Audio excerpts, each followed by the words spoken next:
Hello viewers, it is 8 p.m. here in Banjul, and from wherever you're watching us from around the world, you're watching QTV, the Gambia's first private TV station, and we are broadcasting live from our studios here on Kairaba Avenue. It's election day, voting have closed here in the Gambia as Gambians headed to the polls today to vote in the second round of the local government elections, which show Gambians voted for the chairman and mayors of Banjul and KM. 29 candidates are contesting in these elections across the 8 area councils in the country, in Banjul, Kanifing, Brikama, Kerawan, Mansakonko, Kuntawur, Janjambure, and Basse. And we are back here to bring you the election results, which is going to take us probably the whole night. But I'm here with my wonderful team. Ansumana Esonyasi is here in the studio with me. I have my colleague Julden Yai as well. And for the sake of those who are following on Q Radio and, of course, watching us live on on Facebook and YouTube as well, of course, our local translators are here to help us, announce the results as well in the local languages in Mandinka, Fula, and Wolof. I have Loli Kamara here with me. Ibrahim Abande will be doing the Fula translation, and of course, Hadi Koli will be doing the Wolof translation. Like I said, the candidates in these elections in Banjul, we have Ibu Fai of the National People's Party, Rohilo, who is the incumbent United Democratic Party. In Kanifing, we have Bakari Wai Baji, who is contesting under the National People's Party, which is the ruling party. Talib Ahmed Bensouda, who is the incumbent mayor of KM, is seeking re-election under UDP, and Pamodu Mbow, or independent candidate. In Brikama Area Council, we have Yankuba Barrow, independent candidate. We have Amadou Mukhtar Cham, independent candidate. Sidi Sirif Sise, independent candidate. We have Jenaba Bah of the People's Progressive Party, which is PPP. We have Yankuba Dabo, United Democratic Party. Saliu Jallo, independent candidate. Ahmad Jite, independent candidate. Ibrahima J.S. Sane, independent candidate. And Baisi Saho, independent candidate. And in the Kerawan administrative area, that is Kerawan Area Council, we have Papa Tungara, National People's Party, Malamin I.L. Bojang, who is the incumbent chairman of the Kerawan Area Council, seeking re-election under the United Democratic Party, and Babu Kebe, independent candidate. In Mansa Konko, we have only 2 candidates. We have Keba Dam of the National People's Party, and Landing Bill Sane, who is the incumbent, seeking re-election under the United Democratic Party. And in Janjambure, we have Haruna Bari, GDC, Suleiman Sawane, National People's Party, Malik Shaw, United Democratic Party, and Alaji A.S. Boy, independent candidate. In Kuntawur Area Council, we have Abdullah Keita, Gambia for All Party, Sehu Jawara, who is the incumbent, seeking re-election under NPP, but first elected in 2018 under GDC. And then we have Alaji S.B. Silla, United Democratic Party, who is a former National Assembly member for Nyani constituency. And in Basse, we have Muhammadu Sise of the National People's Party, Alaji Karamo Ture, PDOIS, and Fode Danjo, who is the incumbent chairman of the Basse Area Council, seeking re-election under the United Democratic Party. So basically, that's what we have as far as these candidates are concerned in these all-important elections here in the country. I will now start engaging my guests. I have Ansumana Esonyase Eso and Julde. It's been a quite interesting day here in the Gambia. Indeed, thank you, Ali. Good evening once more to you, to colleagues here in the studio, as well as our audience. I have to say this has been one of the most interesting elections we've had within this electoral cycle. And yes, it also brings to an end the 2021 election cycle too, and we look forward to 2026. But yes, we've seen candidates who contested in 2018. Some of them came back again for what is their second bid at either the mayoral or chairmanship positions. We've seen also some incumbents who decided they were not going to run again.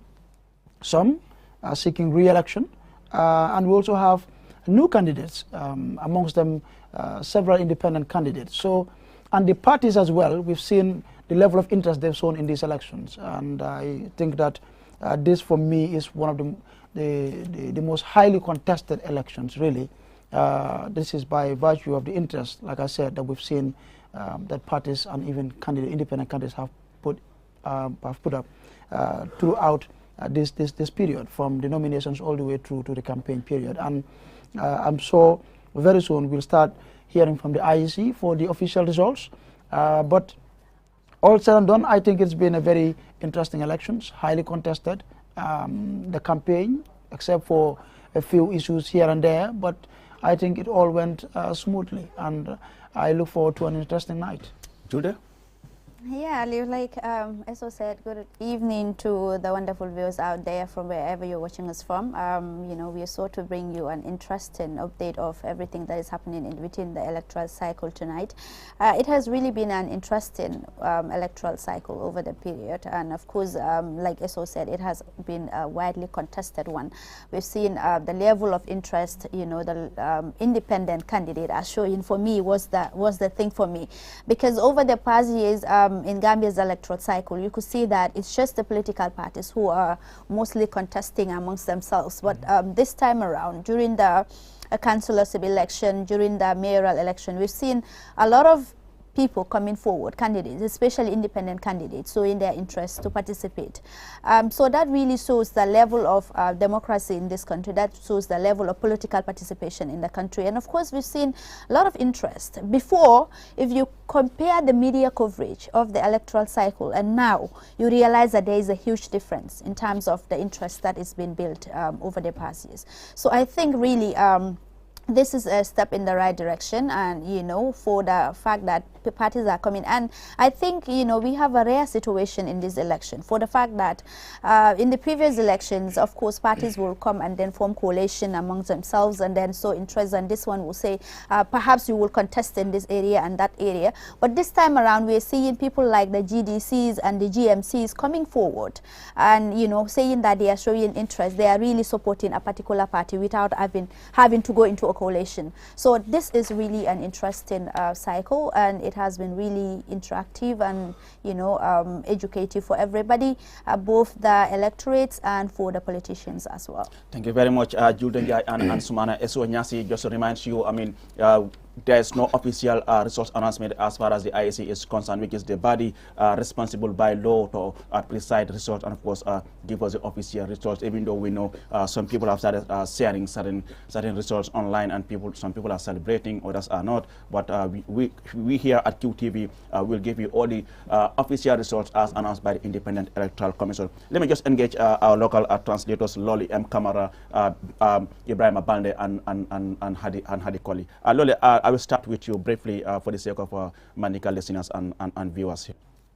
Baraka bake Aliou Cissé mbafala koteke assalamu alaikum badingol milbe njube kan dawoda banko fanala kata fo gambe bantala nyin tembe na kiutila bunda nyinto ani milbe lamwe kan fana Q radio aketa nyese oti kana muruna jang kotenke kana sen kan diroke ko la melia lonko wolle be finti kan carte fo la fanala tumo minna bring alala suba min mutalan seyti carte fo data gambia banko kan jang talan lulu wato kibarol sotota ko carte fo fatale o kamalan bina murula nan kana lan kene mo ke ko la miya lon ko wole keta carte fe wala fanna nyinto komi ba fo kan nyamen do ali wale ku kacha dati dame akumata bakele pour ka kuro sirike nyinan sangola miya lon ko sila felenti alen ma bendi carte fe wala kum farola miya lon ko wole mo ate 2021 electoral cycle ko mali afa nyame silang ak ni nyim botala drong silang wo foni alen ma be 2026 sangola ni ala kititala aketa kudimi ya lon ka sewo warta nya fa warta amunta drom pat yol siata mashallah mol fina fintitale fa ha mol fana soto ta carte folo kola wota munta hani bi mol be kata kol minke kam pour kam mol kaccandi anin kam mol fana konoto dia carte folo kumala munta be na fa soto kam banko kanne woto hani bi akumatal pour kadiyam ko la mealon ko wala keta faliwolti mol la fanna la mel findita kanela la fo yitandi patiyol la toyala ngajel pati kutol lotala nyin sangol la ani fana ngajel fana mo jamal findita mialon ko kunkilin nallo wota kedale ko de karandiro min be ke ka hani biya nafasu to kanne banko kan abarka bake loli M Camara Ibrahima Bande jarama moƴƴa Aliou Cissé yewtere nden labama mais salmina kala monduɗa oɗo wattu hiɗa darude QTV ko wonɗamen e daride wo e nder aduna on mais ginnawo meɗen addande on ɗo yewtere nde anduɗa no jogui nafa ɓay ɗo e ko ɓuura andirede élection ji ɗin arde men wino men addanayi on ko anduɗa ko ɗum woni e wadde e ɗiɗo élection ji darama noon piiji buy waɗama kono noon no wawi wa si tawi joni ko ɓe wiyata kon si tawi tun ɓooyi rek ñande goo ñalanden hewtayi wotama joni no kontede on tuma si tawi risol ji ɗin yeehi IEC kamɓe kadi ɓe wawa haalande jama on ko honno yaari ayi menen kadi ɗo ka QTV men wawa on haalande ko honno e honno oɗo élection yaari hande ko ɗum ɗon min waɗanta on ɗo si allahu lan ɗon jaɓi ɗo e ɓe jonnirde risol sakkitiɗon taway ko menen e mon hande e télé mon on addangol on risol ji laaɓuɗi oɗo wattu noon yimɓe hewɓe no kellude no ama ko nder saare kono no wawi wasi tawi koɓe woni kellude ɓe ama kon risol ji ɗin IEC hollirani taw ko ma ɓen hollira si yimɓe ɓen wawa andude ko oɗo gañi ko ɗum ɗon hande min joɗani on ɗo ko QTV addangol on ko laaɓi poye Aliou. Thank you very much, Ibrahima Balde. Hadi Koli dafa mel ni wot bi liñ egg na si ndongle de Aliou man dama wax rek defoon nañ ko daaw fekkee déwén. waaw dañuy baaxantal. waaye yaa ngi nice nag. man suma sanse saa yu nekk rek nii la. nii laa koy doxalee. xanaa esa musu jaar nag. moo bul yàq sama guddi gi bul yàq sama guddi gi ndax fu toll nii maa ngi lox. Aliou sanse bii nii. bi man sax mun naa koo def. Aliou xam nga lu ma nekk di yóbbu ci kanam. waaw dama am noon yu ma jege. waaw loolu laa gis dama leen xam ci biir nit ñi. man looloo ma nekk di yóbbu ci kanam.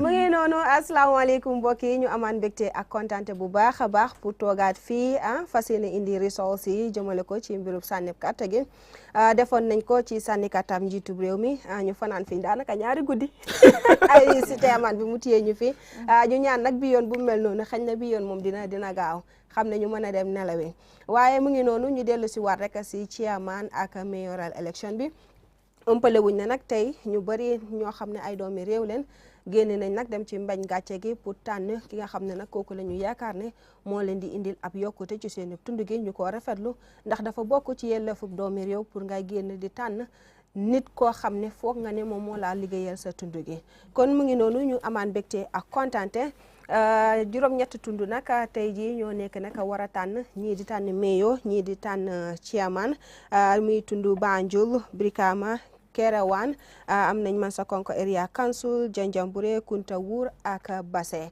am na ci candidate yu bari yoo xam ne nag taxaw nañ ci yenn tundi yi waaye tamit am na ci yenn tundi yoo xam ne ñaari candidate rek a taxaw moo tax nag ma yaakaar ne xëy na sànni results yi du yàgg waaye nag dina yu kilifa diine dina yu kilifa aada dina yu kilifa réew mi di leen ñaanal yàlla may leen gudd fan di ñaanal ñu ni suñu bopp ndax gudd fan moo tax tey ñu toogaat fi ñu amaat gudd fan ba fekkee 2026 man la Xadijatu Koli comme ni ma ko waxee maam ñu ma xàmmeewul man maa dee def wolof news bi kii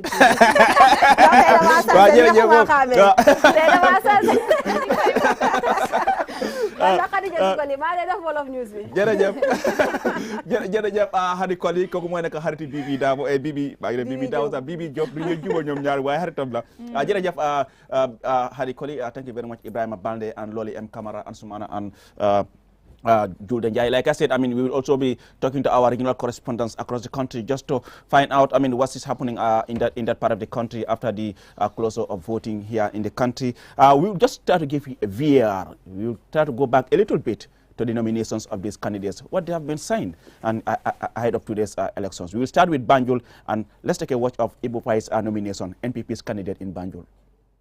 Ibu Fai is contesting under the NPP ticket for Banjul, after filing his nomination papers on Sunday with the returning officer of the Independent Electoral Commission for Banjul, spoke to the press about his plans. Our first priority is to address how do we mitigate the flooding in Tobacco Road that affected Tobacco Road.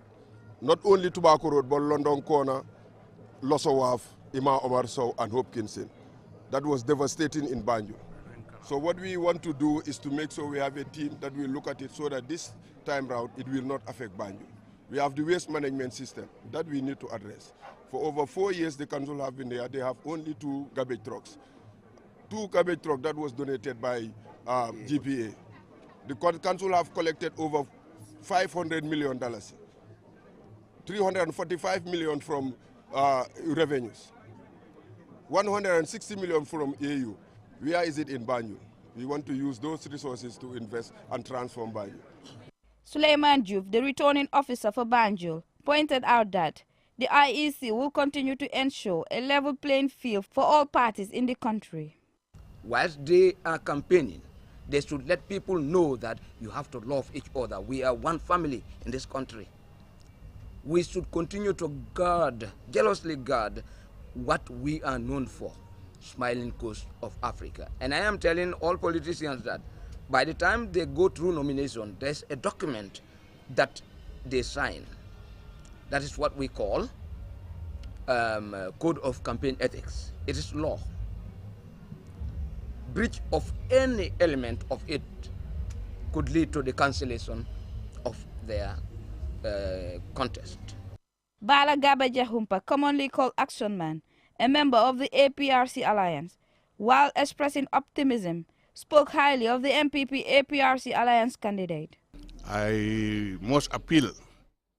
Well, that's the video of Ibu Fai's nomination at the IC regional office in Banjul, where our reporter Loli M. Kamara covered that nomination. As you have heard from Ibu Fai in that interview with the press shortly after he had filed in his nomination papers, he talked about his plans. He talked about the issue of waste management, talking about the incumbent being able to secure only 2 trucks donated by GPA. He talked about, revenue of over $500 million, which he said is not being put to good use. He also talks about transforming Banjul, talks about, the floods in Tobacco Road and other areas in Banjul that he intends to address.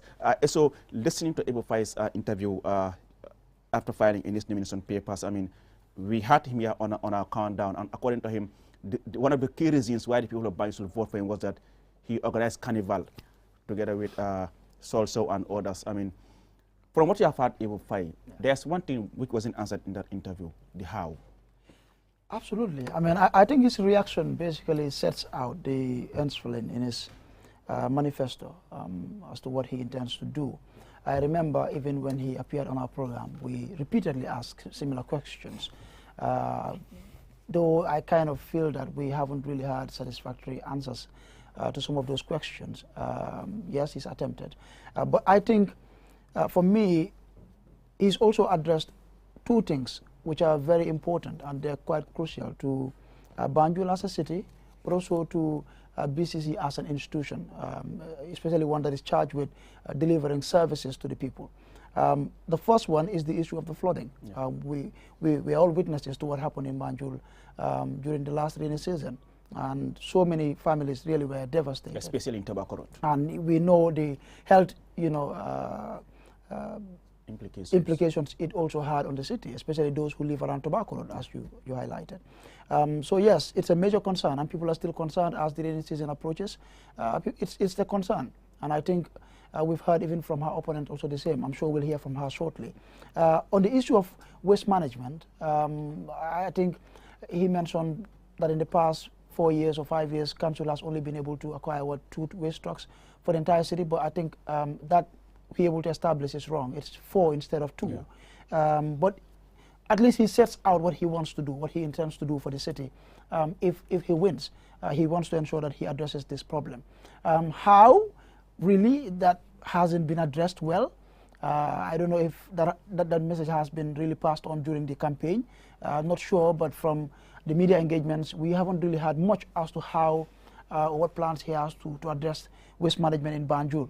The issue of financial, mismanagement. As alleged. He mentioned figures around 500 million. Over 500 million. That council was able to make in revenue, both from the local revenue and from the EU partnership as well, the EU project. I think it's a concern. Corruption really everywhere is a recipe for underdevelopment, a recipe for disaster.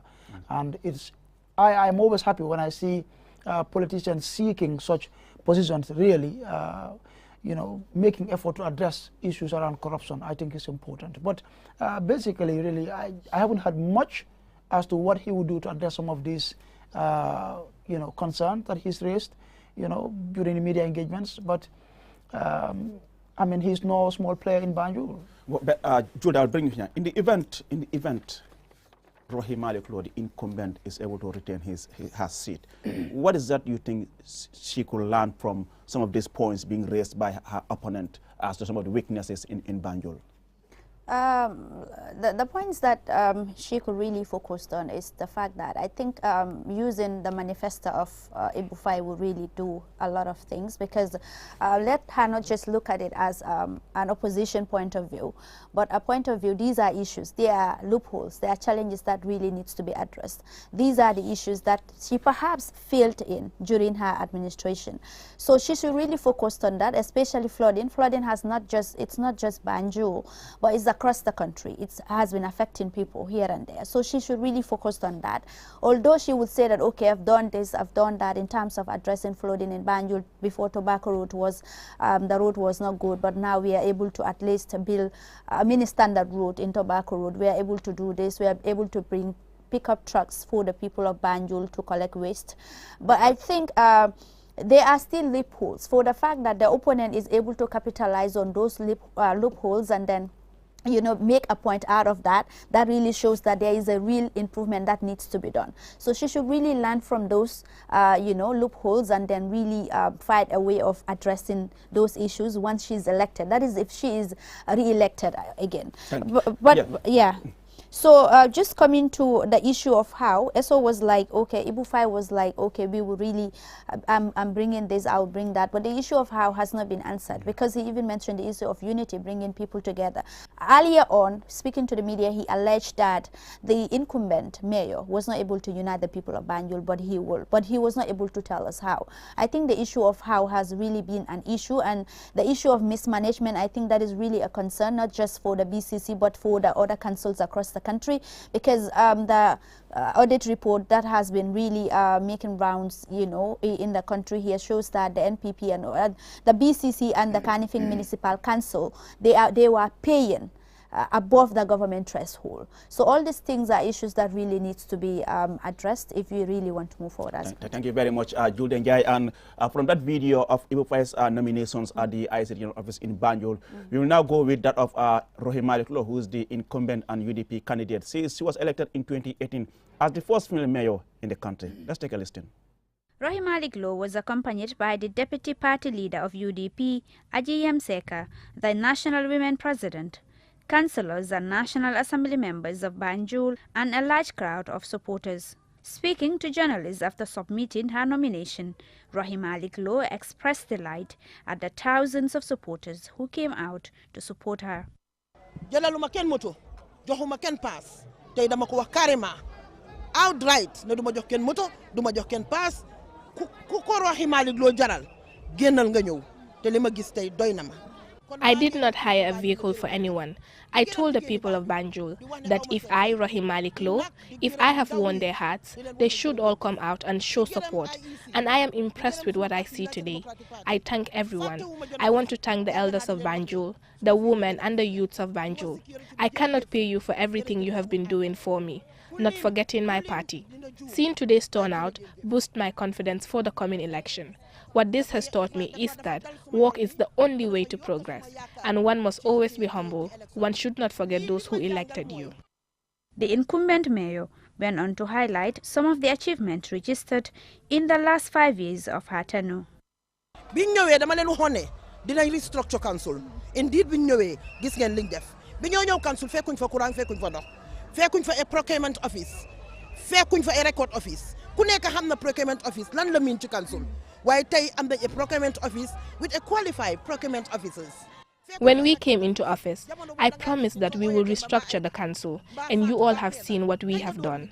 When we came, there was no electricity, no water, no procurement, and record offices. We all know the importance of a procurement office in the council, but today we can proudly say that we have a procurement and records office with qualified procurement officers.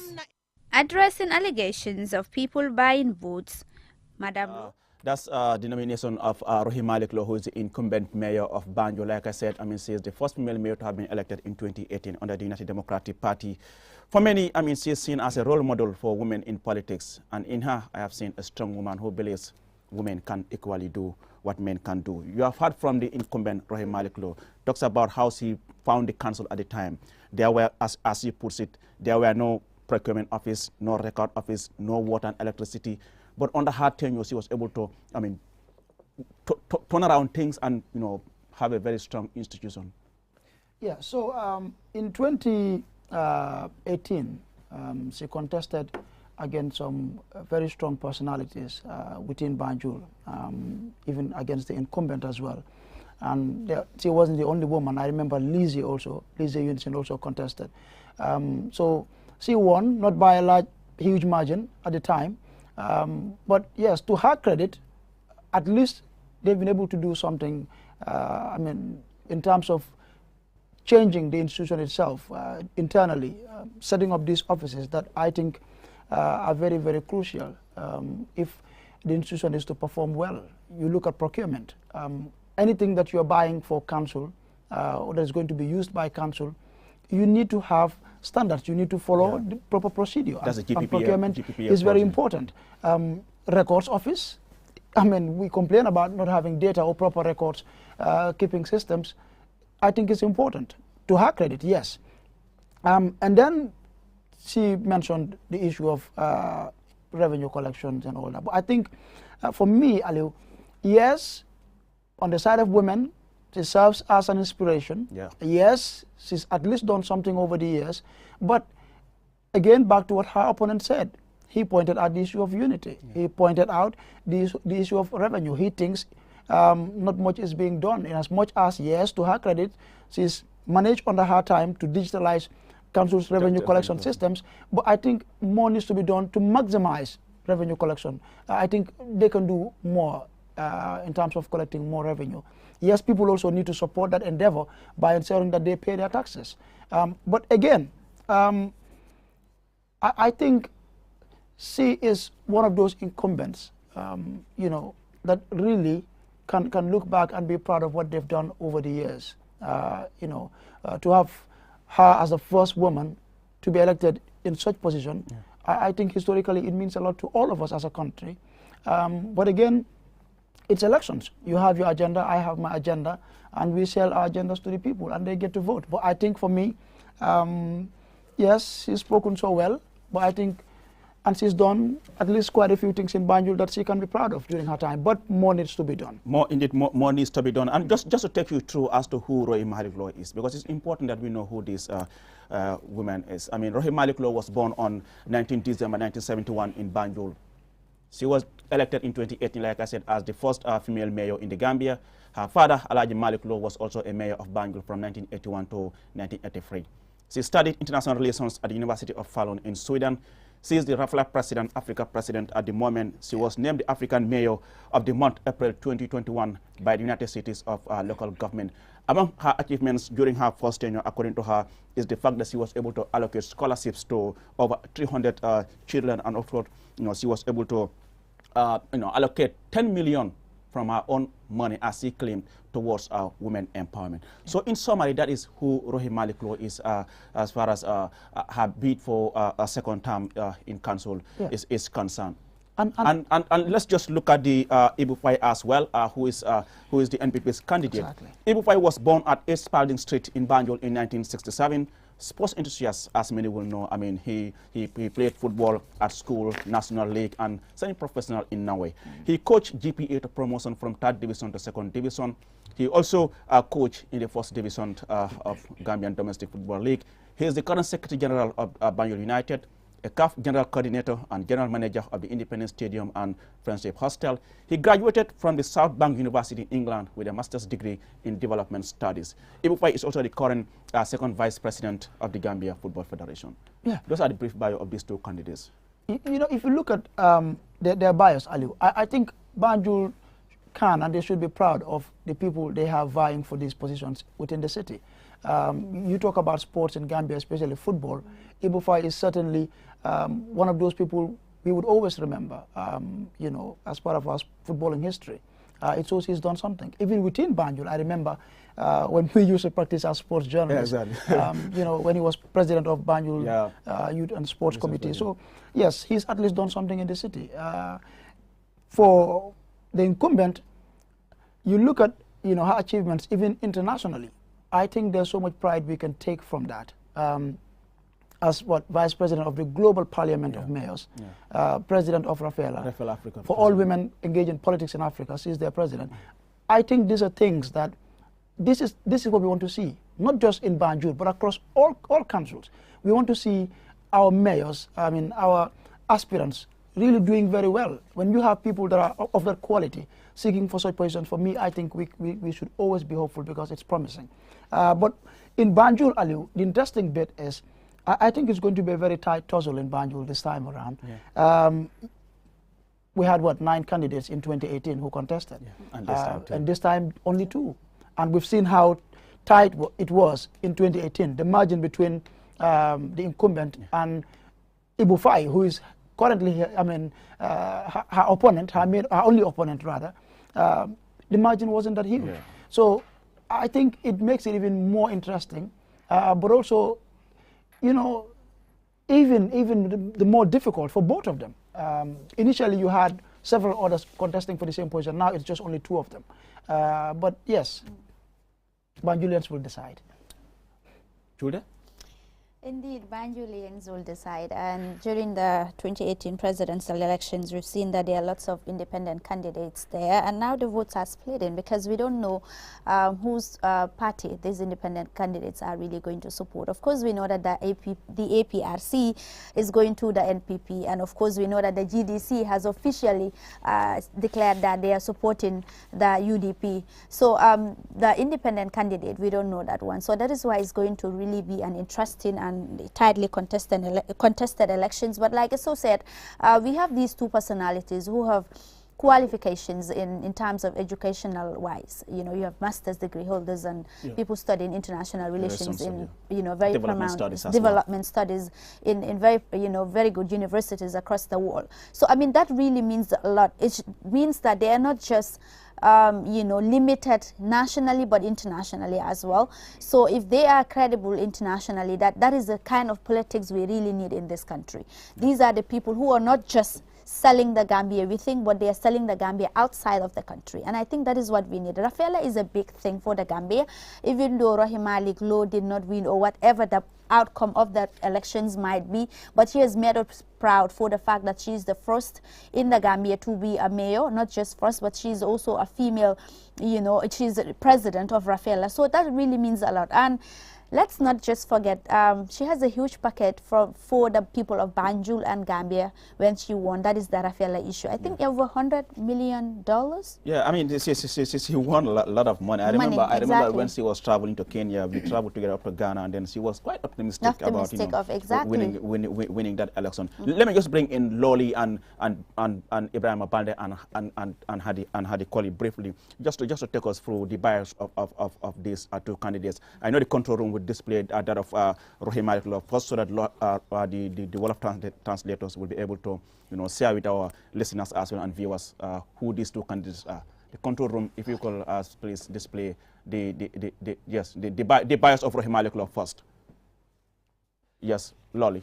Baraka bake coming aliamoy Aliou Cissé la ñame ñina mu kuti mi ya lonko sa yitandino munta don Rohey Malick Lowe la fannado atel keta moti mi ya lonko wuluta December karo til tang anin kononto 1971 sango la Banjul sate kono adon ala tombondiri follow keta 2018 sango ñineto anda telenata ke musu followti Gambia la fannala min tombon pour palaso ñinto karon la fannala anata karon ke ka fo bunamina international relations bunda bato mun kata karambo bumbati mun yalon ka felenti falun in Sweden mi anko be Sweden banko ka atenata karanko fanal mi anko be den yata international relations la banko ni banko la fanal la nyin tembena wadi fana akata moti mi yalon ko min kera wudu fati Alhaji Malick Lowe ka fana keta meyotile Banjul sate o kono kadati 1981 sangola kata fo 1983 sango nyinto nyin tembenna a keta moti mi yanka palaso mum president palaso di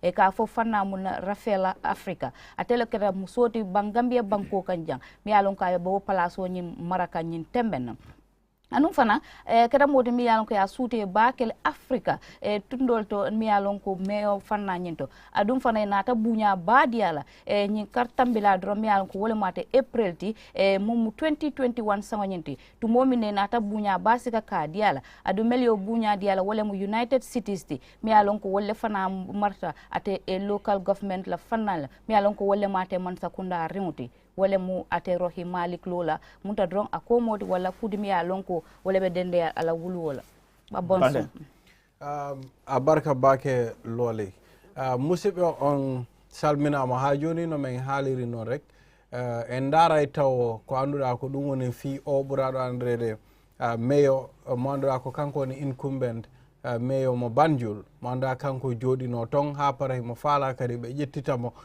fi o wonta mayo Banjul on kono en daray tarika makko seeɗa himo jibina e hitande 1971 donc Banjul te noon no wawi wasi tawi ko kanko woni folo mo anduɗa ko debbo heɓuɗo sifa oɗo place e hitande 2018 te noon sa daari jande makko kanko himo jangi ko ɓura andrede international relations donc University of Falun donc nder Sweden.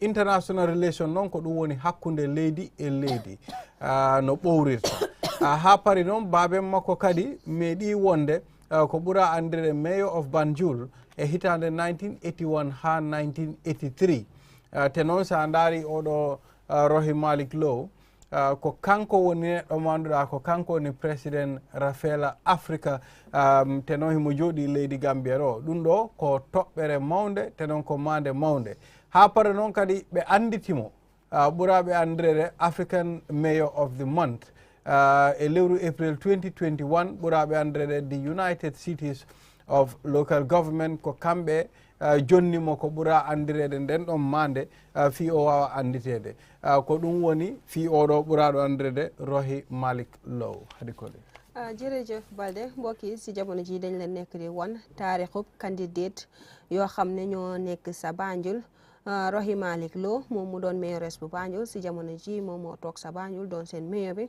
te mu ngi uutaat ñaareeli taamam lii nag mooy taarix goo xam ne nag gëstu nañ ko si mbiram ñu ne moom jigéen ji di Rohey Malick Lowe mu ngi juddu fukki fan ak juróom-ñeent ci weer bu ñu naan décembre si atum 1971 te mu ngi xewe woon ci dëkku Banjul bi moom Rohey Malick Lowe nag doon na jigéen bu ñu njëkk a tànn pour mu doon mayor ci biir réew mi ndax musut fee am te mu ngi xewee ci dëkku Banjul bi si atum 2018 ginnaaw ab jongante bu tar ba mu jaaree diggante mag ñi nga xam ne nag ñooñ la doon jonganteel te mu bokk ci ki nga xam ne nag mooy Ibu Faye mu taxawaat nag pour jongante ak moom di place boobu Rohey Malick Lowe nag bu ñëwee ci wàllum njàngam bu ñu sukkandikoo ci taarix jàng na nag ba dem ba ci université bu nekk sa Sweden mu doon université bu ñu naan Falun mu jàngee fa nag banxaas bu ñu naan international relations njàng jooju nag moo lay jàppale pour nga rataxal diggante sa réew ak dëkk yu nekkee sa bitim réew wala yu nekk ci tundu Afrique bi tamit nag dina tax nga jëflante ak dëkk yu nekkee sa bitim réew pour rataxal sa diggante réew ak réew yooyu tamit nag moom Rohey Malick Lowe mun nañoo wax ne place bi mu nekk daanaka daf ko doon ci papaam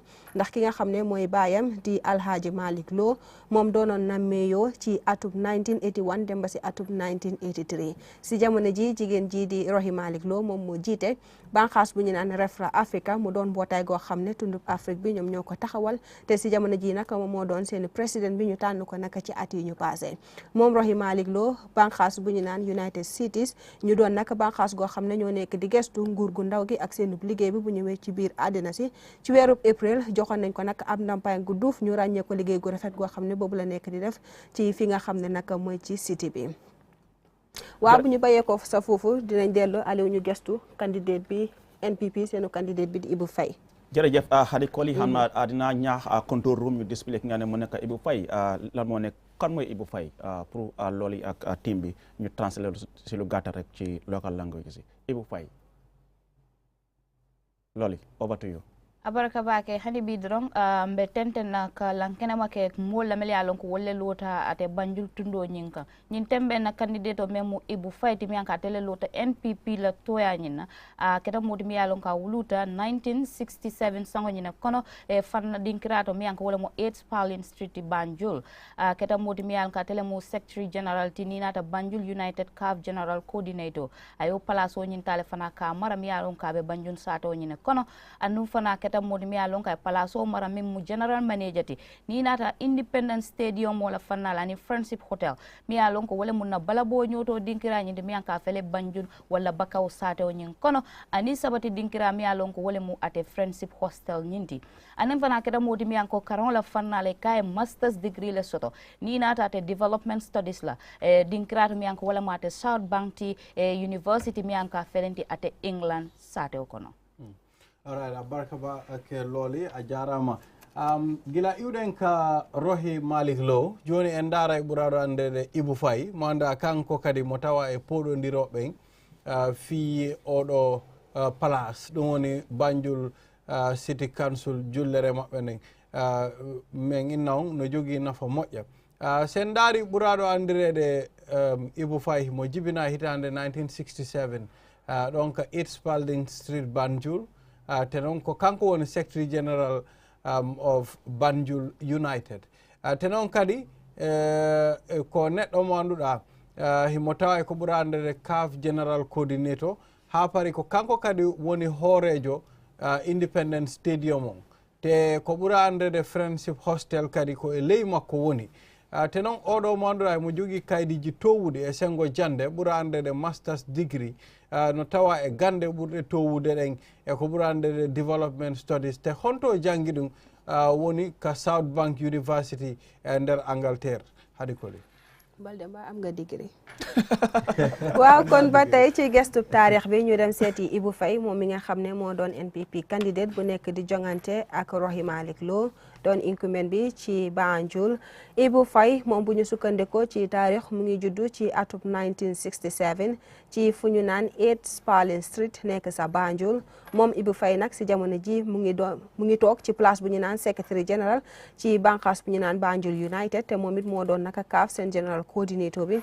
tamit naka moom moo doon general manager si Independence Stadium bi muy benn stadium bu ñu am ci biir réew mi ak i tamit moo doon naka general manager si place bu ñu naan Friendship Hotel moom naka si wàllum njàngam am na masters degree ci banqaas bu ñu naan development studies te mu ngi ko jàngee naka si fu ñu naan South Bank mu doon naka ci ab university bu nekk sa England lii naka moo doon Ibu Fay taarixam Aliou bu ñu gëstoo candidate si dafa mel ni ñoom ñaar ñëpp kenn ku ci nekk am nga xam-xam gu màcc si njàng gi te yéen naka sori nga daanaka façon yu mel nii nag la ñu bëgg man ni de bëgg naa am degree ndax yow am nga degree ba am nga degree ndax xam ne xëy na ma ne ma taxaw suma tund bu boobaa ngeen di tudd suma degree yi ko wàccee waaw jërëjëf Hadi Koli Ibrahima Bande ak Loli M Camara well from Banjul we will now come to Kanifing municipality and then we will start with the NPP's candidate Bakari Baji, who was also nominated. Let's watch this video, and when we come back, we will look at his profile. This is Bakari Baji's second attempt for the mayoral seat, having lost to the incumbent Talib Ahmed Bensouda in 2018 when he was independent. This time, supported by the National People's Party and several other political parties, Baji, who was Gambia's Minister for Youth and Sports, is undoubtedly Mayor Bensouda's most prominent challenger. Accompanied by supporters and well-wishers, amidst a lot of fanfare, Baji tells reporters he is the right man for the job, charging that the incumbent hasn't lived up to the expectations of the people of the municipality, especially in delivering infrastructural development. Well, we are very hopeful that come May 20th, the electorates in the Kanifing municipality will definitely give me their votes for very many reasons. One of it is because they want change, they want something that is more progressive, they want a mayor who is responsive to people, who is open to people, somebody who can be able to understand the immediate needs of people and work towards addressing them. But the people of the municipality also want a mayor who is going to work in close collaboration with the central government so that they can be able to provide the services that they need, that the council can work, can get support from central government. As far as we are concerned, we have not seen it. I'm a resident of the municipality, and I know that in the last 5 years, the current mayor has not succeeded in doing much based on the revenue that he's receiving. For a mayor who has in office for the first time increased taxes by 100% and increased all the license and everything by 100%, increased the duties that the women pay by 100%, and yet is not able to provide them a single market or a single road or a school or extend water anywhere or develop anything from council resources, that mayor certainly does not deserve a second vote. In a show of support for Bakari Baji, prominent That's the video of Bakari Baji's nomination at the IC Regional Office in Kanifing, as you have heard that report by my colleague Ansumane Esonyasi. Just briefly to tell you who Bakari Baji is, he was born at Serekunda Bartes and grew up at Ibo Town, where he actually voted this morning. Bakari did his high school at Nusra Secondary School. In 2002, he completed an A-level law certificate at the Gambia Technical Training Institute, GTTI, now called USET University. In 2003, Bakari did an organization management course at the at the MDI, that's the Management Development Institute. From 2004 to 2005, he took part in a one-year World Bank leadership program, earning him a certificate in leadership development.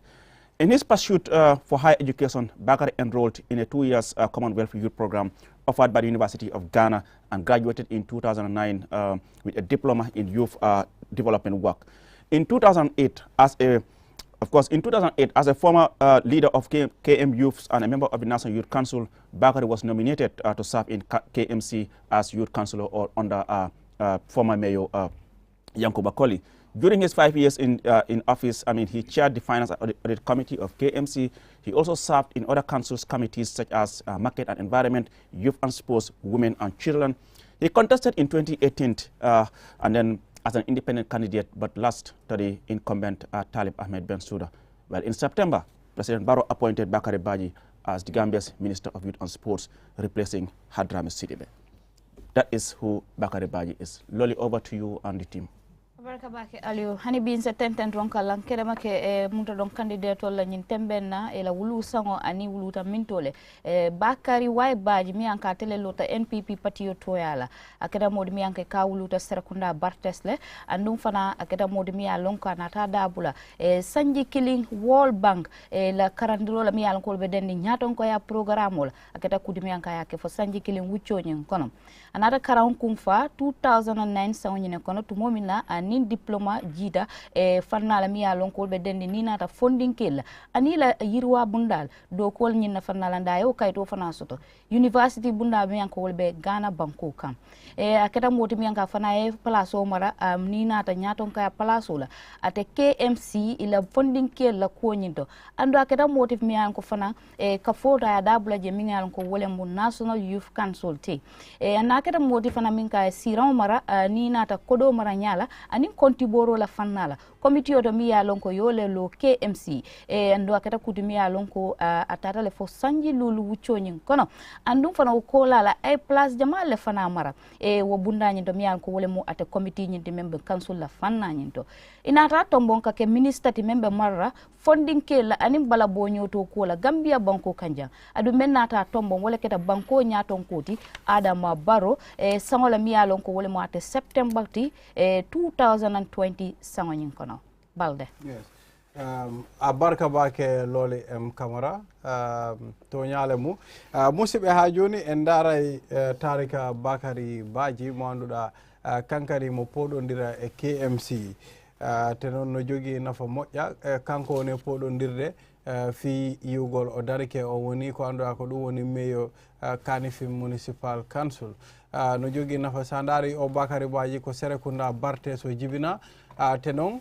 no wawi wasi tawi o tawama e ko ɓuura andirede hitande ko ɓuurande 1 year World Bank leadership programme ɗum ɗon o waɗi ɗum te noon kadi no wawi wasi tawi o gayni e hitande 2009 heeɓi ko ɓuurande diploma in youth development work ɗon ka University Ghana te noon kadi no wawi wasi tawi mo tawa ko ɓuurande former leader of KM Youth kañum e member of the National Youth Council e sengo sukaɓeɓen himo tawa he moƴƴa te noon o tawama ko ɓuura andirede sengo finance wono heɓeteri ndin kañum e darugol honno heɓeteri ndin yarata ɗon ka KMC te noon ɗi fof woni piiji ɗi annduɗa oɗo Bakary Baji o tawama ha ko jonna ko ɓuura andede oɗo place makko ministre président Barrow jonnimo oɗo place hitande 2022 hadi koli 2020 rather yes mbokk yi bu ñu jógee si Banjul ñu dem si diwaanu KMC bi muy Kanifing Municipal Council bi candidate yu fa taxaw ñu njëkkee NPP seen candidate bi di Bakary Y Baji moom doon na nit koo xam ne naka mu ñu ne dafa juddu ci Serekunda Bartes tamit naka doon na nit koo xam ne ci wàllum njàngam jël na naka benn at mu njàng naka lu ñu naan bank leadership programme ci World Bank bi te leadership programme bi naka doon na njàng goo xam ne dafay tax naka nga mën a jiitu ci mbiru liggéey yoo xam ne yaa ngi ko bugg a def tamit naka ci atum 2009 moom Bakary Y Badji am na diplôme si njàng goo xam ne moo aju ci mbirum ndaw ñi seenub yokkute ak seenub liggéey gi te lii naka mu ngi ko amee si université bu nekk sa Ghana moom Bakary Y Badji musul na moo jiite mbootaay yëpp ndaw ñi si KM te yi naka musul na moo bokk ci banxaas bu ñu naan National Youth Council mu doon banxaas ndaw ñi bu ñëwee ci biir réew mi ba tey Bakary Y Badji musul na moo liggéey naka ci KMC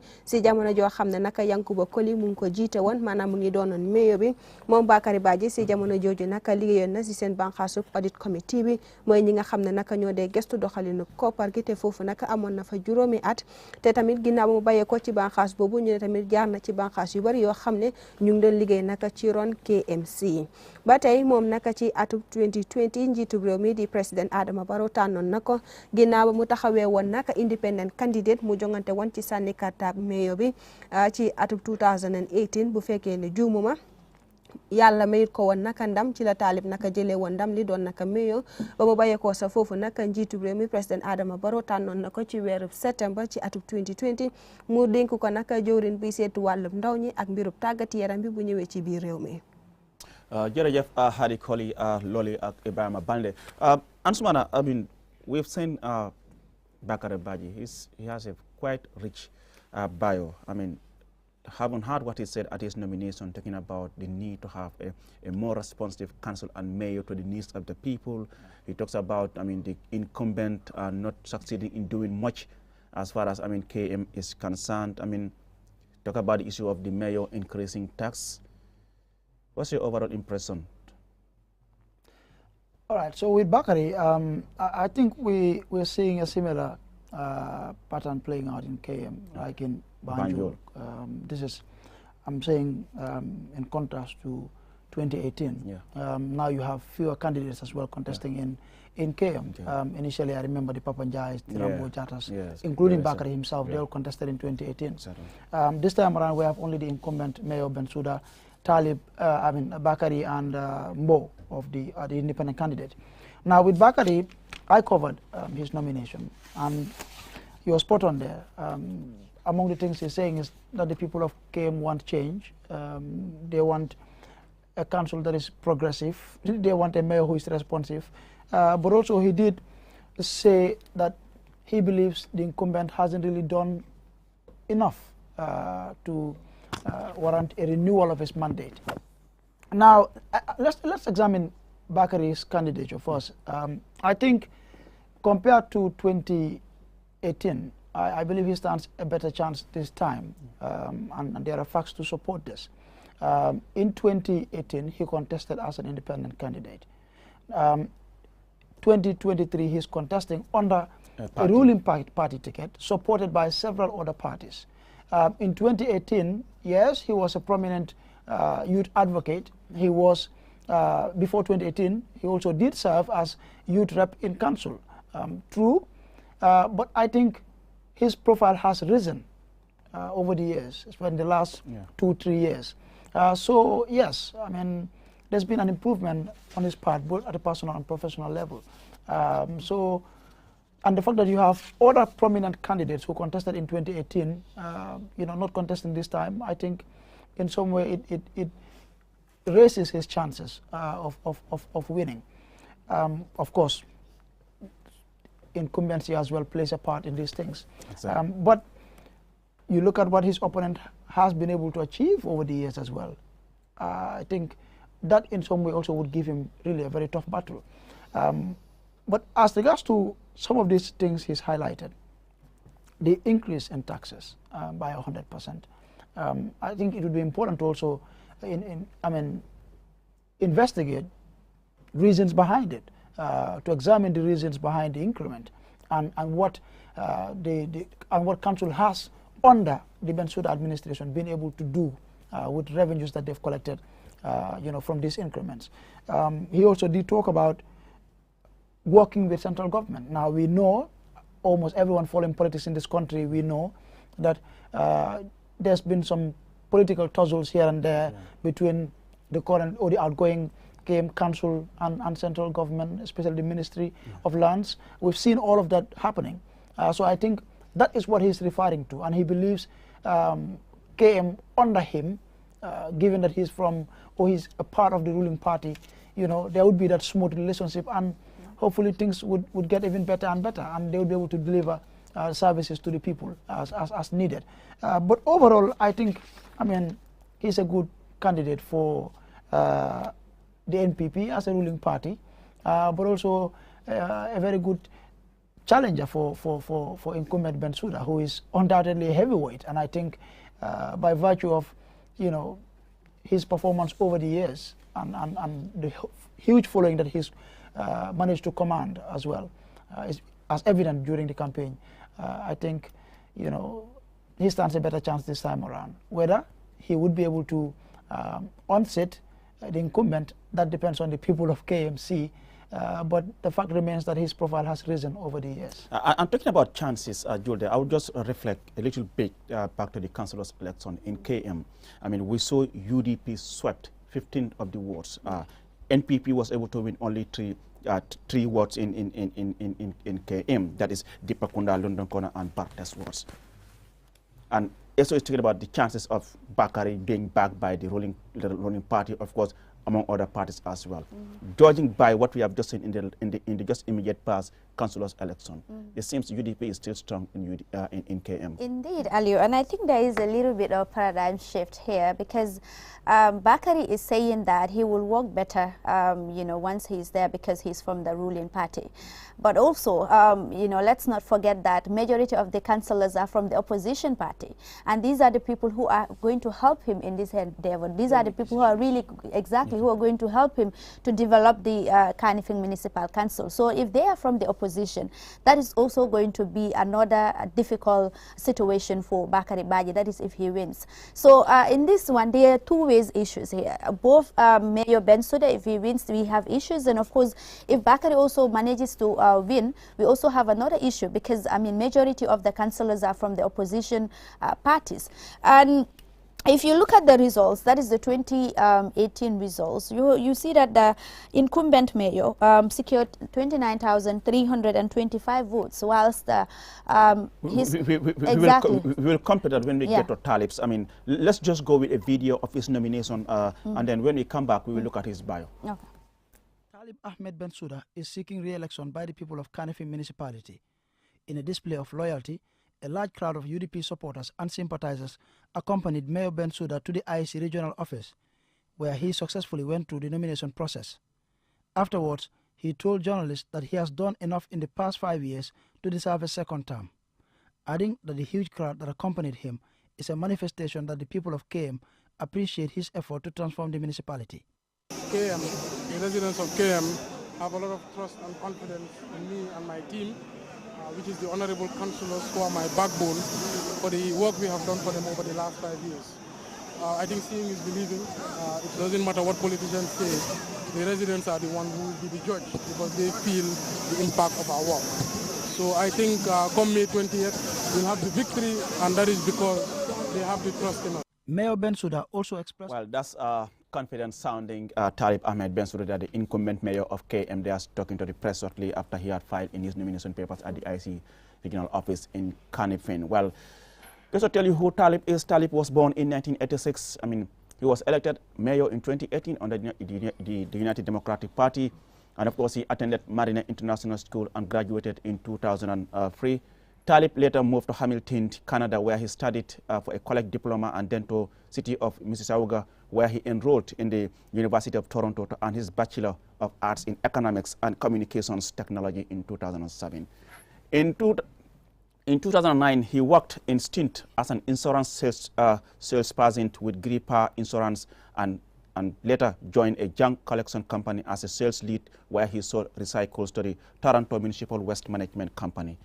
In 2010, Mr. Bensouda returned home and worked for Takaful Gambia Limited, an Islamic insurance company, as a marketing manager. Well, He's into a business, he's an entrepreneur. That is exactly who Talib is. Loli, over to you about Talib Bensouda. Ani being a tendency in Kandiro la reka la ulunya la fanna nyinto Talib Ahmed Bensouda ateleketa candidate to the Tembene Millondi ni nata United Democratic Party to ya la mianko wole mu UDP akeda modi mianko ka wuluta 1986 sangonyina kono ya tombon kake meyoti 2018 sangonyina kono akeda modi mi ya lonko karon la fanna la londi lukarin soto ni nata ate economics la kata fo communication technology mi ya lonko wole mu chokinyoloti kata fo ni jamani laban joron la fanal mi mu technology ti ayo londo soto ni nata fanal mi ya lonko wole mu ate economy ti chekiro la fanal ni ko son role akeda modi mi anka yo soto 2007 sangonyina kono kabona university to mi ya lonka felenti Toronto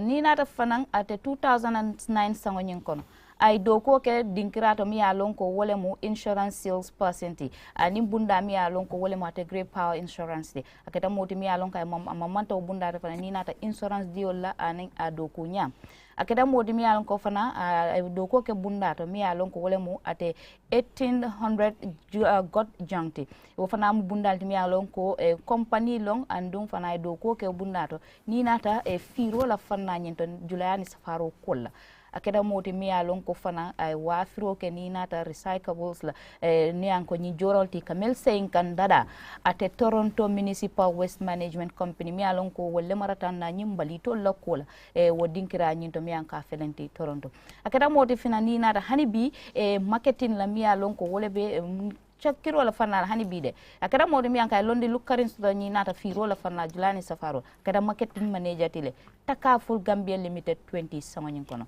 ñinem Talib Ahmed Bensouda 2010 sango kono abarka bake jarama loli camara joni en dara e tarika ɓuraɗo andirede Talib Bensouda himo jibina e hitande 1986 te noon ko neɗɗo manduɗa o suɓama fi o wona meyo e hitande 2018 ɗum woni mayor of Kanifing oɗo de jande makko gila dara ko ɓura andede bachelor of arts degree ko ɓura andede economic kañum e communication technology wono heɓeteri ndin eno darirta no nafitortoɗa ɗum woni economics kañum e communication yewtereji e hitande 2007 ka ɓura andene University of Toronto te noon e hitande 2009 o golli ka ɓura andirede insurance sales person donc Great Power Insurance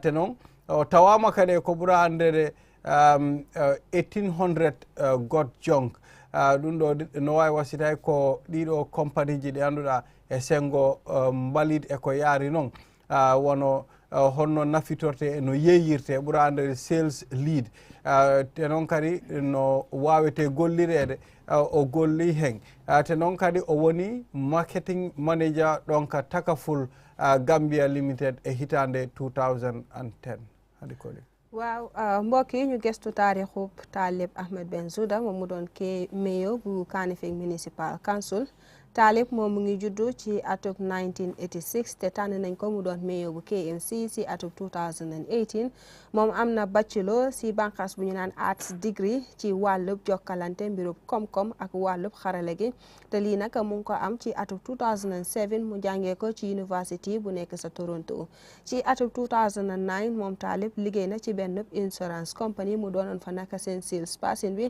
maanaam moo nekkoon naka ci bànqaas bi yëngu ci wàllum njënd mi ak njaay mi te moom nag mu ngi liggéey ci bànqaas bu ñu naan Great Power Insurance ci ginnaaw loolu dem na nag liggéey ci compagnie bu ñu naan Junk Collection Company mu doon bànqaas goo xam ne nag ñoom si lu ñoo yëngu mooy pour jël mbalit defaraat ko ci anam goo xam ne dafay njëriñ askan wi ñu jaayaat ko askan wi te bànqaas bi nag mu ngi nekkoon sa Toronto moom mayor bu KMC di Talib Ahmed Bensouda moom jiite woon na bànqaas goo xam ne nag ñoom ñoo nekkoon ci wàllum njënd mi ak njaay mi te doonoon na koo xam ne nag moom moo jiite woon boobale bànqaas di maquette bànqaas bi tamit nag di jaay mbir yoo xam ne nag yooyu lañ defaraat ginnaaw loolu tamit doon na nag marketing manager ci bànqaas bu ñu naan Takaful Gambia Limited te lii nag mu ngi xewoon ci atum 2010. jërëjëf Hadi Koli Ibrahima Balde ak Loli M Camara. Ansumana and Builder, let's now discuss briefly about Talib. I mean, you have heard what he said, I mean, in that interview. I mean, he's very proud of his achievements in his first term. And then looking at, I mean, KM as one of the key battlegrounds for both NPP and UDP, in this case, Bakari and Talib. And when you look at the trends from the presidential election, you come to the parliamentary election, no seat. It was a sweep for UDP. You come to the councillors election, 15-3, 15 seats to UDP, 3 to NPP. Is this a vote against the candidates or a vote against NPP and President Barrow? Well, to be honest with you, I think it has more to do with the candidates than the party. How? Now, I mean, let's look at it this way. You look at all the parties. I think the only party that has had issues with the selection of candidates has been the NPP. We've seen that in several places. And I think in some way this is going to affect them, and hopefully the results would show. We never know, but I believe it will affect them in some way. Now, I wouldn't say it is one of the main battlegrounds. I would say it is the main battleground. We've heard even from the president how passionate he is about winning KMC, and it tells you how much importance they attach to this region. It's a commercial hub. He's been very much involved in the one campaign. of the most industrialized regions we have in this country. It's an industrial area with so much revenue really to collect. With the right system in place, if country is able to maximize its revenue generation, I think a lot really can be done within this region. But politically, whoever is in control of KMC will have a big say within our political landscape. And is it a do or die or a referendum in this case? Absolutely, especially for the ruling party. I think it would be a tough battle for them. I think it is for them to lose. For the opposition, it's been comfortable sail for them, from the parliamentary elections to the councillorship elections, and we may see the same thing playing out tonight. And that's why I will ask Julie the same question. Yes. Julie, I mean, when you look at the trend, we are focusing in KM here, when you look at the trend from the presidential election, Barrow won overwhelmingly in KM. 3 months later, we came to the parliamentary election. They lost all the seats in KM. Come to councillors election, out of 18, you won only 3. 15 swept by UDP. Is this a vote against the candidates put up by the party, or this a vote against the NPP and the current system in government? For KMC, I would say is both, because looking at the current president, that is the Bakari Baji, the president in question, he is not just an ordinary president. He's a minister of youth and sports. And youth and sports, Gambia, the population of the Gambia, majority of the population are young people. And if you look at our sports sector also, it plays a key role when it comes to the development and the economy of the Gambia. So I could say both ways, both the party and of course the individual in question. You know, people also will look at what has he done as a youth and sports minister. What are the transformation in our sports sector? What are some of the employment rate when it comes to our young people? If you look at the party, what has been the trend? What have they really achieved so far from 2016 coming downwards? You know, in terms of our health sector, in terms of the economy, in terms of agriculture, in terms of everything that is happening. So I think people are looking at it in both ways, and it's going to be really challenging for the NPP right now, because looking at the surveys that were conducted recently, I mean, it's clear that Gambians are really losing faith as far as trust is concerned when it comes to some of these parties. Can we say the outcome of the recent council election will give Talib an edge over Bakari? Absolutely. Why not? I mean, it will really, because I mean, councillors are the grassroots people, Aliu, and they have an influence. If you vote for a councillor who is from a particular party, that is the United Democratic Party, what is stopping you for, because you already have if you can vote for the lowest, that is the councillor, and it is from a particular party, what is really stopping you to voting for the mayor who is from the United Democratic Party? It really means that you have a trust in the party, the governance of the party, and you trust that they could do better. And for KMC as well. And that's where my question comes in. That's why I'm asking. Yeah. If you can vote for President Barrow for NPP in the presidential election, come to parliamentary election, you are not voting for their candidate, then something is wrong. Something is definitely wrong. It shows like performance-wise what has been done. That is why I said it's both cross-cutting. Both the president in question, who is Bakari Baji, what has he done in terms of youth and sports, and of course Talib Ahmed Bensouda, what has he done over the past years, you know, of his tenure. And of course, if people are able to gauge these things, and NPP as a whole party, a party in governance, what they are able to achieve within the past 5 years, I think these are all could be a contributing factor. Where will this leave either of the parties if anyone loses? To losing candidate. You've just raised a very salient point, and I'll take it off from where Julia stopped. Yeah. First, let's look at council. Yeah. Now, if Bakari wins, he was talking about why one of the reasons he mentioned as to why people should vote for him during the nomination is the fact that he's from government, and if he wins, it's going to be easy working with government. But let's not lose sight of the fact that councils, council decisions are made by councillors, and majority of these councillors are UDP councillors. Remember that. And so I think if Talib wins, it would make his job easier because he has the support within council. Now, if Bakari wins on the side of central government, yes, it would be easy for him, but in council as well, it may be difficult for him. Exactly. Things, yeah. And we know how councils work. So I think, you know, it goes both ways. As regards to people, I mean, voting overwhelmingly for the president during the presidential elections, and we're seeing that changing in the subsequent elections. Within a short period, within just 3 months. We must recognize, Ali, we must recognize the fact that it shows some discontent. Yeah. Yes, it also shows that something isn't going right. And I think it should serve as a wake-up call for the incumbent, I mean the ruling party, you know, to really go back to the drawing board, look at what isn't going right. As regards to the system, yes, politicians would argue that, you know, things are difficult. It's a global problem. We have all of these problems we're dealing with. But the fact remains that people are really struggling. Economically, people are struggling. And things are really, you know, at a stage where we're seeing these things playing out within the political arena as well. And I think we must recognize the fact that this change you're talking about within this short period, for me, it all comes down to discontent. People they're not happy with the reason why I brought this issue, I remember in one of our countdown programs, we had a caller from Fajara who called and said, I mean, Bakari Baye as a person, he loves him, he likes him, he's disciplined, he's respectful, but he has a problem. He's contesting under NPP. And because of that, he's not going to vote for him. He would rather vote for Talib, even though he wouldn't have voted for Talib if Bakari had contested as an independent candidate. Absolutely. So here comes the problem. You know, we need to separate the individual and the party. Yeah. Remember as well, Ali, these are, you're talking about local governments as well. It has a direct bearing on the people, on the grassroots.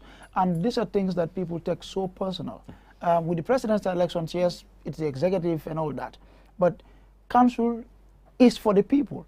And I think for me, it boils down to discontentment.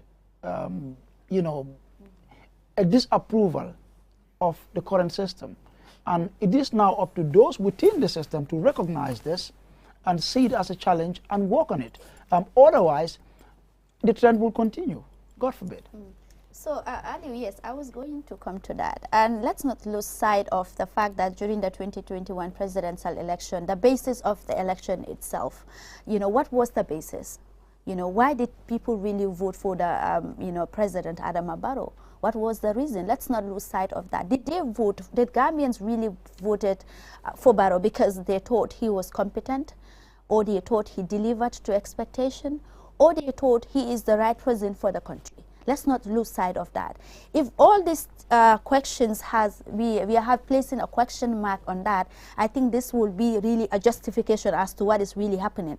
Did they vote because they did not want perhaps another party to really emerge victorious? What was the basis of the, you know, the 2021 presidential elections? On what basis did we really vote Barrow? Was he really popular?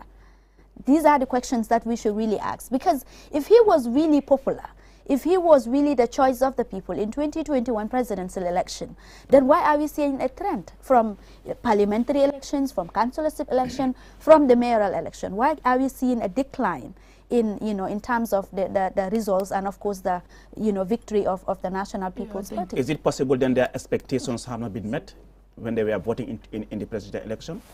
Well, could that be a reason? That's just what I said. It's a sort of disapproval, discontentment. It shows that there's some disappointment. And now it is up to those within the system to recognize this. If they lose sight of this as a fact, it would only get worse for them. I mean, when was elections? 2021. Yeah. And then 2 years down the line, 24 months down the line, the ruling party is trailing the opposition. In the city, especially, in the urban area. Especially in the most, just think about it. Politically, it just doesn't make any sense. It tells you something is wrong. And I think, for me, to be honest, the NPP hasn't also helped themselves in some way, especially regarding the selection process that, they had in selecting some of their candidates. We've seen that. It caused a split in some neighborhoods, a split in some regions, and I think it's quite unfortunate for the party. It's a new party, the young party rather, and the party still has a future. They're the ruling party. They can turn this around. They can turn things around, but only if they recognize the fact that there is discontentment and they work on that. Otherwise, it will only get worse for them. Bensouda's legacy? For Bensouda's legacy, he would just have to build on what he has started, because the issue of the Kanifing, that is if he wins, of course. So that is if he wins. He really has, worked according to what the people of KM are saying in terms of the dump site, in terms of infrastructure, and of course in terms of road, even though the opposition are saying that all these things have not been done under his leadership, but people are saying that these are the things that he built on. But and I think that's what one of the development is all major about. issue, You build exactly. on, But one of the major issues that he also should really focus on, if he wins, is the issue of financial mismanagement. The council has been widely accused of financial mismanagement here and there, ranging from the CEO, ranging from the CEO going down. So these allegations are things that they should not just throw in the dustbin, but they should really critically look at these issues and really work on them, because they are serious. Corruption is the worst enemy, and people could really lose sight, or people could really lose interest in what you are doing, or people could easily fight you, that is if you are involved in corruption or corrupt practices. So I think these are the issues that he should really work on, if he really wins, on how trying to really maximize revenue, making sure that the revenue goes back to the people, not just, increasing taxes. Of course, we know we are a tax-based economy as a country, but not just that. The taxes, people should really feel the fact that, okay, we are paying our taxes, but it is going back to us. At the end of the day, 60% of what we are contributing is coming back to us, not just everything going back to the officials of the council. So I think he has a work to do. That is if he is really, the re-elected, he really has a work to do as far as financial discipline is concerned. And what age does he have over his opponent, Bakary Badji? You mean Talib? Yeah. Well, I think for me, of course, he has an edge over him. One, he's the incumbent, and clearly, whether you support the guy or not, he's managed to transform KMC at least to a certain level. I was born in KM. I live in KMC. We know what KMC was like a few years ago. So it's a matter of building on those things. But yes, he has the support. He's quite popular, young, like his opponent.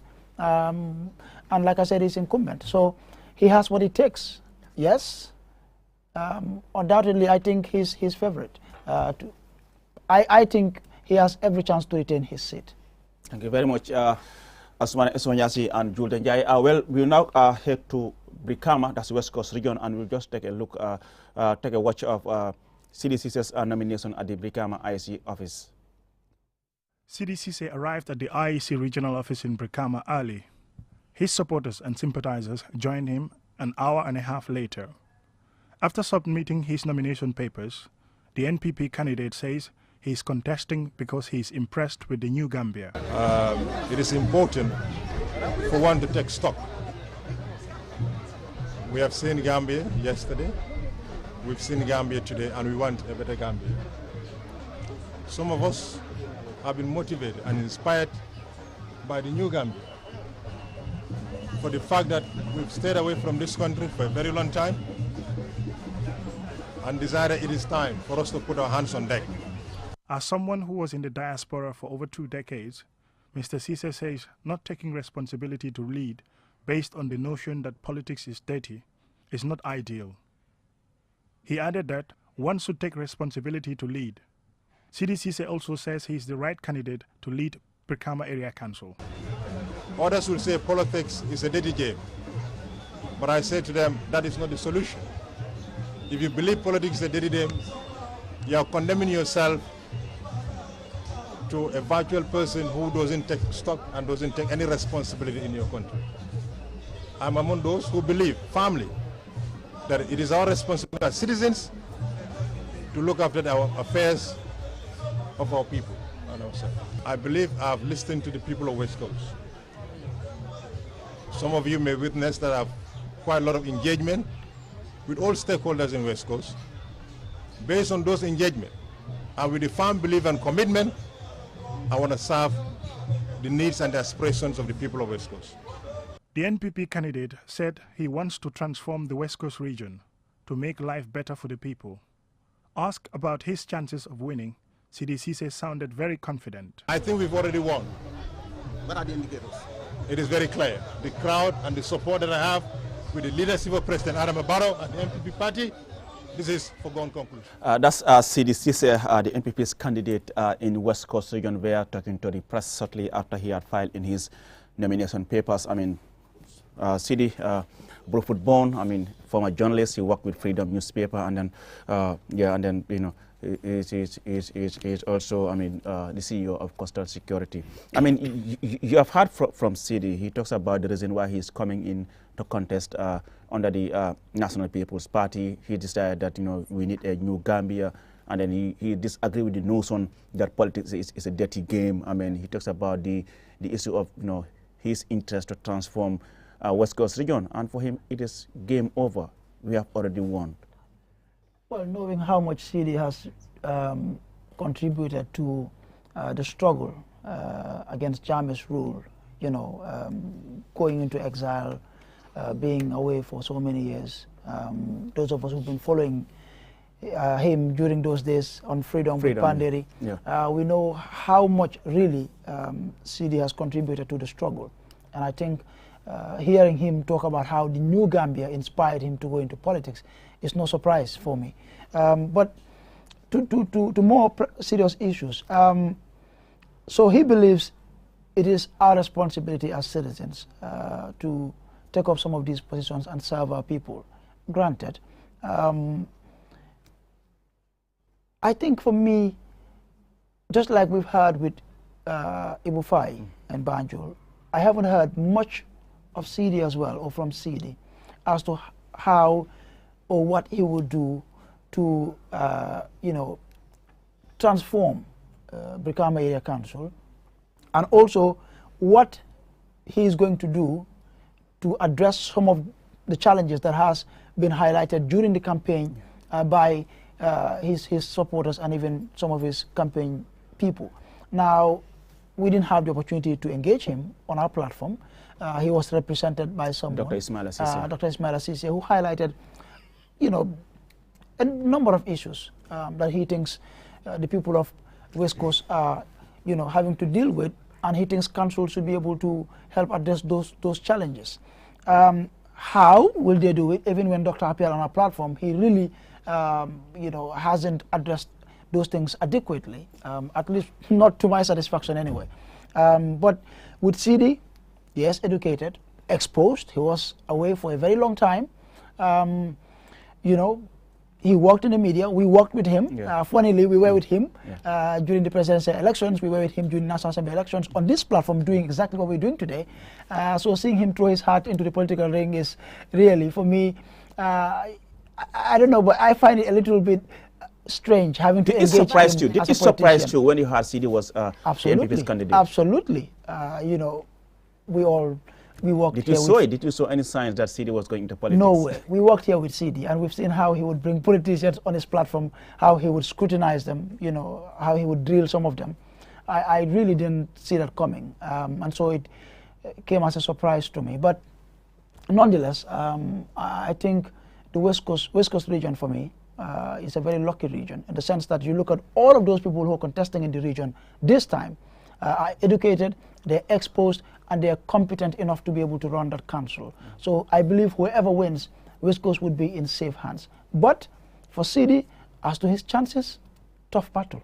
Yeah, I was coming to Jude regarding his chances, even though he's contesting under the National People's Party. See his chances. I mean, you have other candidates. You have Yankuba Dabo, UDP, Ahmed Gita there, Independent. I mean, Ibrahim Sane. It's going to be a tough battle for CD. It's really a tough one for CD and, of course, the National People's Party. For the fact that the votes were splitted. Ahmed Gite was there contesting during the primaries, and, of course, we know that how it really goes and, you know, how he really stood to be an independent candidate. And, of course, we are seeing that APRC, on the other hand, they are also splitted. Others are with the UDP, others are, you know, APRC, not to alliance. So we have seen there is a lot of split as far as West Coast region is concerned. And the NPP party is going to find it very, very difficult because of all these voter splitting and all that. So CD, on the other hand, it's going to find it tough for the fact that the other candidates were on the political battle for far too long. You have Yankuba Dabo, who was here during 2016, and he was popular when it comes to, you know, the 2016 the 3 years Jotna issue. You have you have Ahmed Gite also, who was really popular in the, you know, at the National People's Party, and you have other independent candidates who really backed down, who were also very, very popular. And you know, needless to talk about the APRC. We know that West Coast region, especially when and even Mukhtar Cham, paradigm shift. Exactly. So, you know, looking at all these candidates, Aliu, it's really going to be really tough for the National People's Party of CD. We know that CD is a tough guy. We know that looking at him, he is someone who always wants to scrutinize people, and he's always hard on people. He's that type, and he's really enthusiastic about effecting the much needed change, just like other candidates. But it's going to be a tough battle for him. Is that enough to convince the people of West Coast? I doubt it, because West Coast region is really an unpredictable region, you know, in the Gambia. It's one of the most unpredictable. Voters can be this today and they can be that. So it's really hard to actually decide who really wins at West Coast region, because they have a funny way of really deciding who really wins and who they want and who they do not want. And they clearly show who they want and who they do not want. And looking at this long list of candidates, and Sumana, the race is between who and who? Well, it would be difficult to say, but I know for certain that the UDP candidate is one of the favorites to win this. CD, yeah, he has a chance as well, but I think this would be between perhaps Yankuba.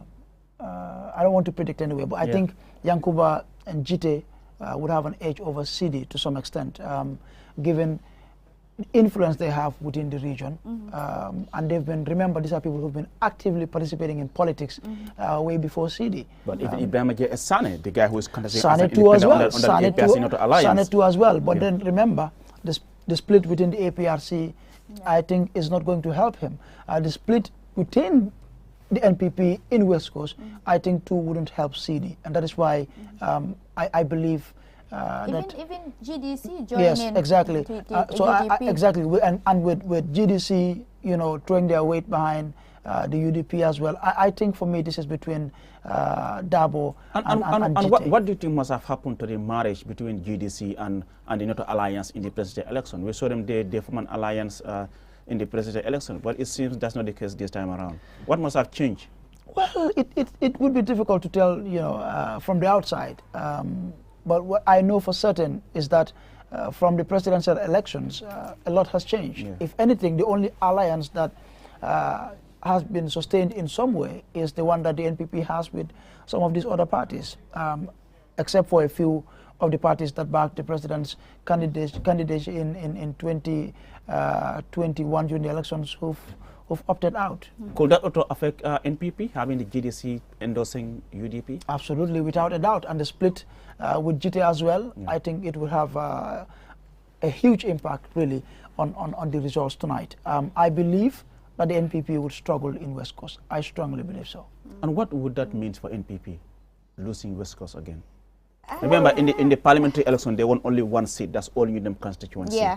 And then when you come to the last local elections in Brikama, NPP won only 2 seats. Only 2 wards, right? Yeah. And UDP won 15 wards in Brikama. And the 2 wards that the NPP won were Kafuta and Jiboro wards. These are the 2 wards that NPP won in the last council election in West Coast region.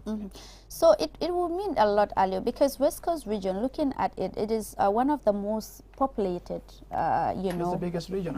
Exactly, in the country. Yeah. So if the ruling party lose in the, you know, biggest region in the country, that really would really affect them a lot. Just like the Kanifing Municipal Council, the West Coast region also is an economic hub for the country. I mean, it connects lots of villages. It has lots of potential as far as mining, as far as agriculture is concerned.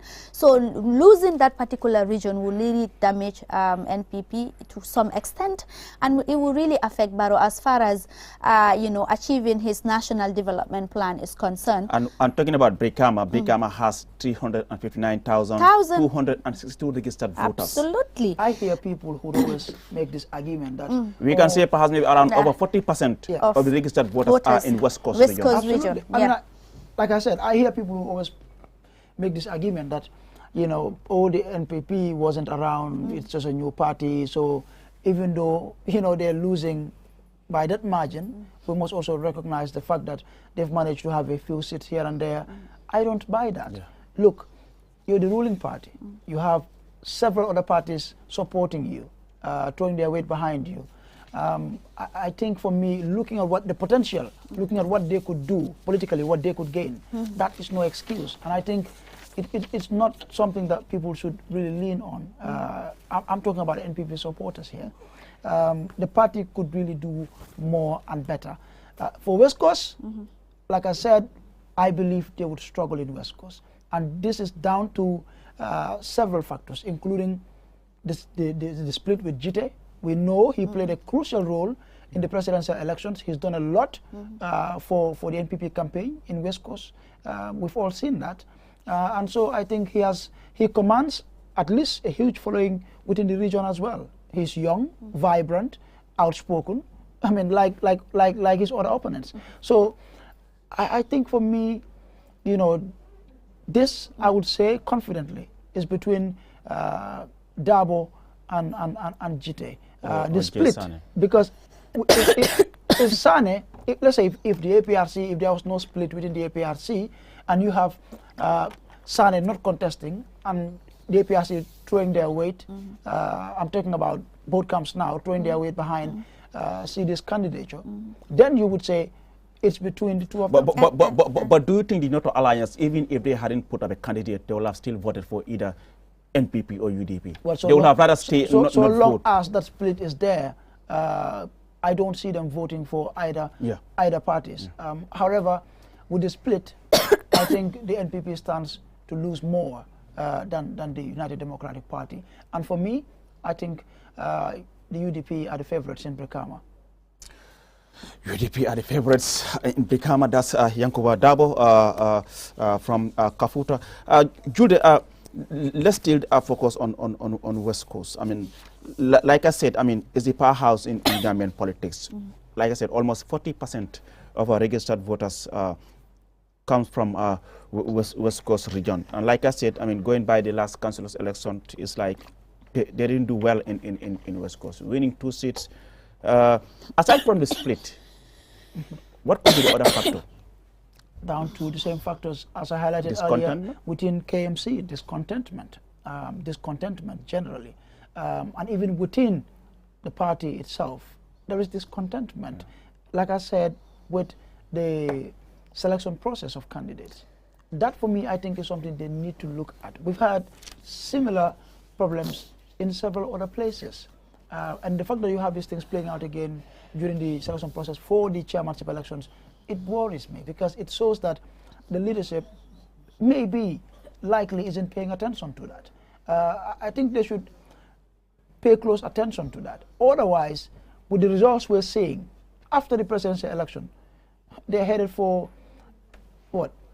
They are on a downward trajectory, and this for me, I think, is really not good for the party's survival going forward. Are you saying the future of NPP is in shambles with what we are seeing right now?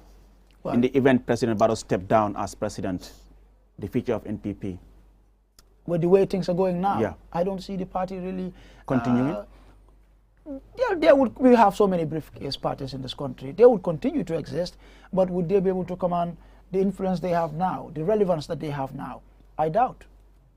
Well, I still think that the NPP has a chance, considering the fact that they're still able to control the, the ruler Gambia. And that also really has a lot of influence, as far as politics is concerned in the Gambia. They still have a chance, Aliu. They could still rebrand, restructure themselves, and then work towards the next presidential election. That is if, like the president said earlier today, the political cycle is over in the Gambia. Now people should come together and focus on development. Yeah. So if what he said is anything to go by, I think the NPP really has a chance, because if whether they win or lose, they will still focus on development. So that really would really determine a lot of things as far as the next elections is concerned. That is, if they worked so hard and it's visible for everybody. Like Eso said, there is really discontentment and people are not really happy about the way things are going in the country. But if they managed somehow to work on these issues, work on their weaknesses, and really somehow try to pull through, I think they still stand a chance of. Absolutely. It's all down to discontentment. Yeah. Politically, there is discontentment. Economically, there's discontentment.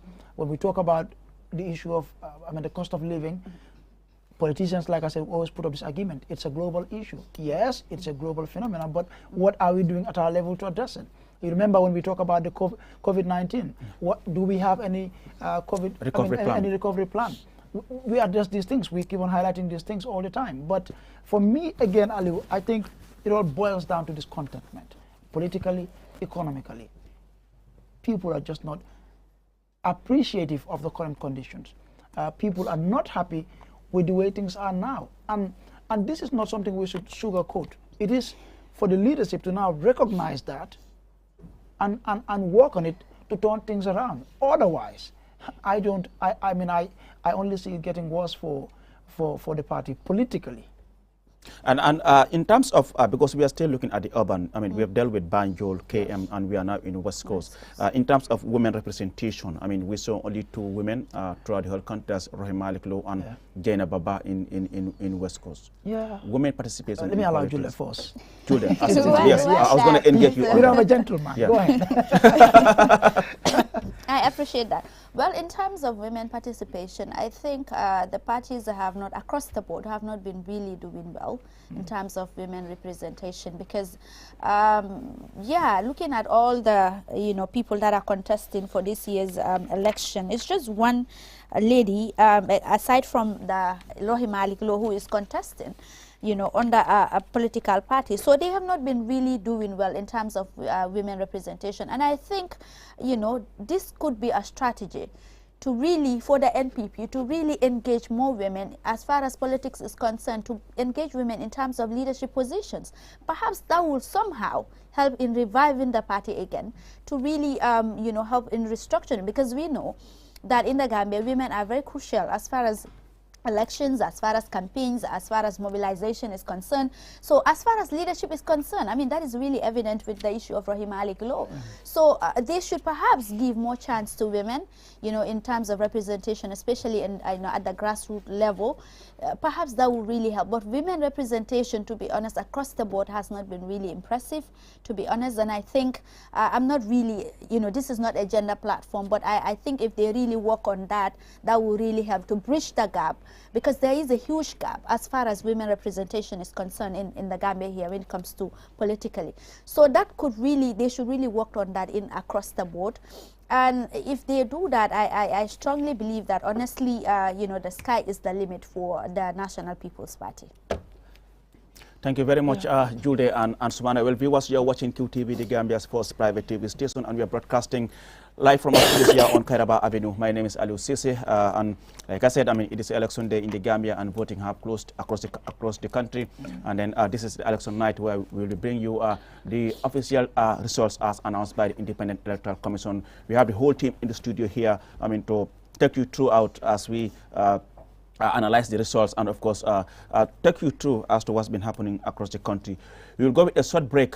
When we return, we will discuss the 2018 mayoral and area council chairmanship results. Let's take a break and we'll be back soon.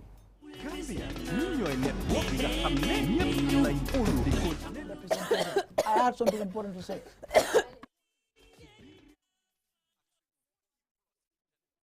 Speed Nyunglenane gauna anda kolare sa sune fune a QCell dawa legi nga ut QCell SIM card fofu si suñ customer care centers yu nekk si réew mi nga jëfande ko 4G internet plus bu gaaw bi si réew mi pour am cellulaire kolal QCell customer care si 111 QCell suñu bos ñu xaali yoon bi ñeneen topp.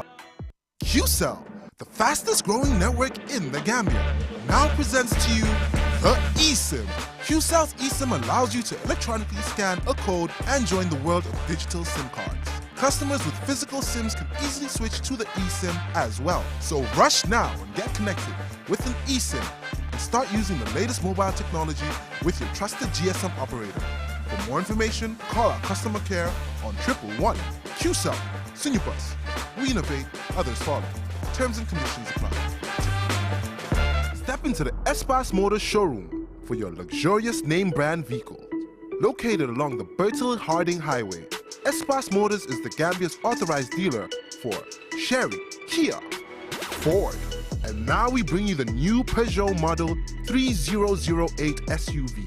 18-inch alloy wheels, 216 inches high ground clearance, keyless entry system, start and stop button, rear parking assistance system with reverse camera, adaptive cruise control with speed limit, LED daytime running lights, front and side airbags, 8-inch HD touchscreen. Not to forget our exquisite Peugeot Landtrek double cabin pickup with 2.1-liter diesel engine, 6-speed manual transmission 4x4, hill descent control, LED daytime running lights. Espas Motors, the authorized dealer for Peugeot. Visit us today or call us on 35-2222 or 353-4444. dañuy wecc xar xanam dafa war a wute ak li nga daan gis daxin piir puy paaj lay doon QTV du ay fodde Tabaski style 2023 bi dafay toj de xoolal ma modèle si ak ni ñu koy tempee ñawkat yi gën a xarañ ci réew mi la ñu àndal ñu fas yéene indi ay style yu ngeen mësul a gis ren ji lépp day wute li tax mooy Cheikh Fall day ñëw daal di tàngal béréb bi waa groupe Daaray Lamp Fall yéen a gën a xam Cheikh Fall ci ambiance waaye ku ci topp borom bëm kan la xanaa attaque waa lii kañ la xanaa ondi neen cuun fële ca Q City juróom-ñaari waxtu lay tàmbali jëm ca kaw waaye di leen fàttalil ticket yi mun ngeen koo amee ci bépp QCell customer care Kairaba Avenue Turntable Bruce bi ticket $400 VIP $700 mun ngeen a call ci number bi 344-4444 2023 bi dafa nar a ca kes de ñawkat yi dañoo ñaw pire modèle si dañoo modèle pire QTV day jommale QTV 2023 du yomba de sponsored by Nido.